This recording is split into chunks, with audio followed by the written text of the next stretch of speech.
రామచంద్రమూర్తి అవతార పరిసమాప్తి సమయంలో ఆయనతో అందరూ వచ్చేస్తానని వెనక వెళ్ళిపోతున్నప్పుడు హనుమని కూడా అడిగారు. హనుమ నువ్వు వస్తావా అని అడిగారు. రామచంద్ర ప్రభో, మీరొకటి, మీ కథ ఒకటి, మీ నామం ఒకటి కాదు. ఎక్కడ ఏమి తెలిసినా తెలియకపోయినా రామనామము రామనామము రమ్యమైనది రామనామము అంటే అక్కడ పెడతాను. రామ కథ చెప్తే పెడతా, రామాయణం చెప్తే పెడతా.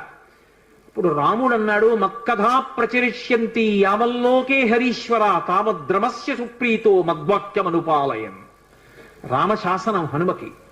ఎక్కడ రామనామం చెప్పినా, ఎక్కడ రామ కథ చెప్పినా, ఎక్కడ రామాయణం చెప్పినా హనుమా నువ్వు అక్కడికి వెళ్ళి కూర్చుని వింటూ ఉండు.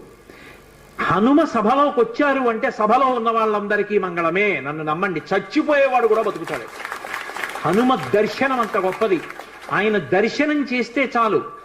నిన్నను మీతో చెప్పాను,